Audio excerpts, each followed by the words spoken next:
Good morning student. आज हम वर्ग 4th के विषय हिंदी के पार्ट 3 को रिवीजन करेंगे। शीर्षक का नाम है काश मैं भी चिड़िया होती।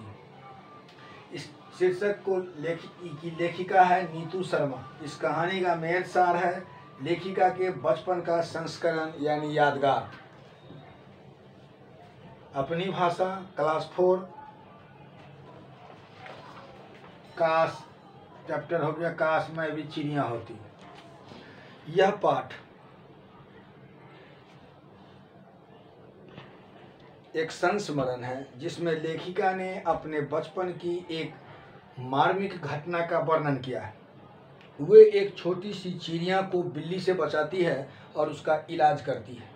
इस बीच उसे चिड़िया से बहुत मोह हो जाता है, लेकिन एक दिन वह उसे मुक्त कर देती है। तो आइए पढ़कर समझें कि इतना मोह होने पर भी उन्होंने चिड़िया को क्यों दूर जाने दिया। ये संस्मरण है नीतू शर्मा के द्वारा लिखी गई अपनी। एक दिन की बात है, मैं मतलब लेखिका आंगन में बैठी किताब पढ़ रही थी। 2-3 पृष्ठ ही पढ़ पाई थी कि चींची चींची की आवाज़ सुनाई दिया। फर फर भी हो रही थी। मेरा तो पढ़ना एकदम छूट गया।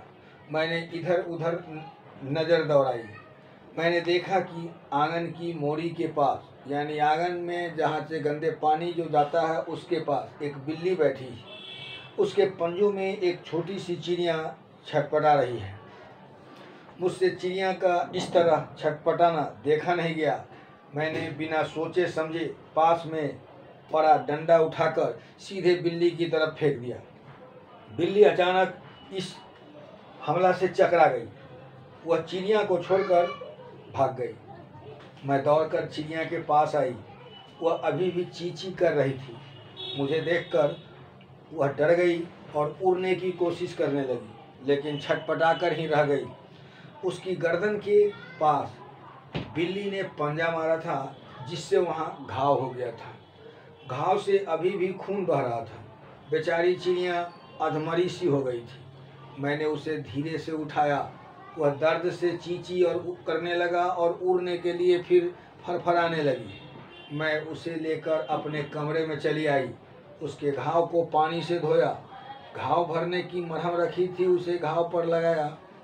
पहले तो वह बहुत व्याकुल यानी बेचैन हुई, लेकिन थोड़ी देर में उसे चैन आ गया। अभी वह उड़ने की हालत में नहीं थी। उसकी सेवा करने की जिम्मेदारी अब मेरे ऊपर थी। उसे खुले में अकेले रखना खतरनाक होता।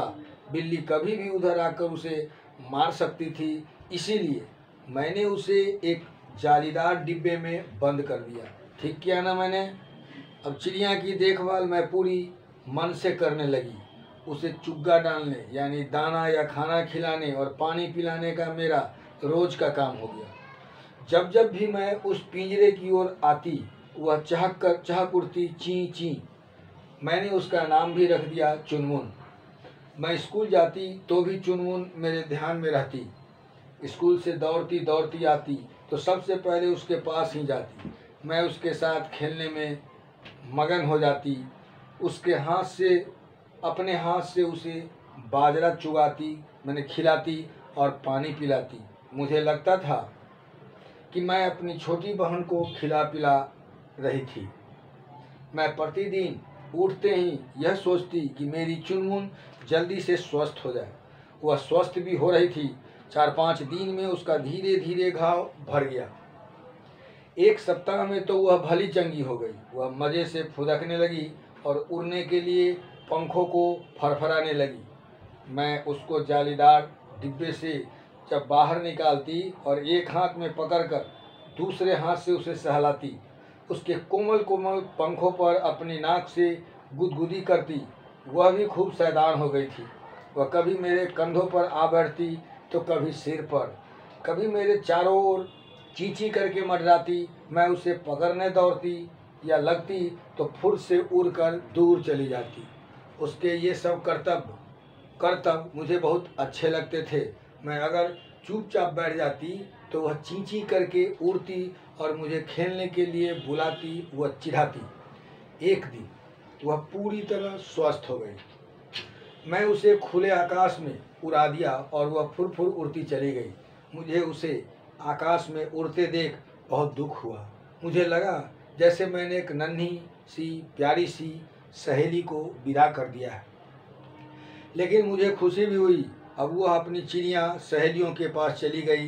पता नहीं चिड़िया को कैसा लगा होगा। काफ़ी दिनों तक चुनमुन कहीं दिखाई नहीं दिया। शायद वह कहीं दूर जा चुकी थी। मैं जब कभी किसी चिड़िया को उड़ते उड़ते फुदकते देखती तो मुझे अपने चुनमुन की याद आने लगती। एक दिन मैं अपने खुले आंगन में खड़ी ऊपर की ओर देख रही थी। अचानक एक चिड़िया बेधड़क बिना सोचे समझे मेरे कंधे पर आ बैठी और गाने लगी, चींची चींची। अरे यह तो चुनमुन है। मेरे मुंह से एकाएक निकल पड़ा। मैंने उसे दोनों हाथ से पकड़ छाती से चिपका लिया। फिर हथेली पर बिठाकर उससे बोली, प्यारी, मेरी प्यारी चुनमुन, कैसी हो तुम? कहाँ थी इतने दिनों से? तभी उसने अपनी चोंच में से एक छोटा सा लाल फूल मेरी हथेली पर रख दिया और चहकने लगी, जैसे कह रही हो, दीदी दीदी, यह लो छोटा सा उपहार छोटी बहन की ओर से। उसके प्यार को देखकर खुशी से मेरी आंखें छलछला आई। मैंने वह पुष्प यानी फूल अपनी चोटी में लगा लिया और बोली, प्यारी चुनमुन, तेरा उपहार मेरे लिए अनमोल है। चुनमुन फुर से उड़ गई। मैं उसका उड़ना देखती रही और सोचती रही, काश मैं भी चिड़िया होती। मौखिक। पहले शब्दार्थ जानिए। पृष्ठ, पन्ने का एक भाग। मोरी, गंदे नाले की पानी, यूं इस तरह, आओ देखा न ताओ, बिना सोचे समझे, वार, चोट या हमला, चिंचियाँ चींची किया, बेचैन व्याकुल स्थिति हालत, लगन से मन से, चुग्गा दाना या खाना, मगन होना किसी चीज़ में डूब जाना, भाते अच्छे लगते, बेधड़क बिना डरे व बिना संकोच किए हुए, आंखें छलछला आना, आंखों में आंसू आ जाना, उपहार भेंट अनमोल जिसका कोई मूल्य न हो। मौखिक प्रश्न, चुनमुन अधमरी क्यों हो गई थी? बिल्ली के पंजा मारने से। चुनमुन की कौन कौन सी क्रियाएं लेखिका को आकर्षित करती थी? कभी कंधों पर बैठना, कभी सिर पर, चारों ओर चींची करके मंडराना। चुनमुन को ठीक होने में कितना समय लगा? 1 सप्ताह। लेखिका चुनमुन को कैसे प्यार करती थी? छोटी बहन की तरह। Thank you.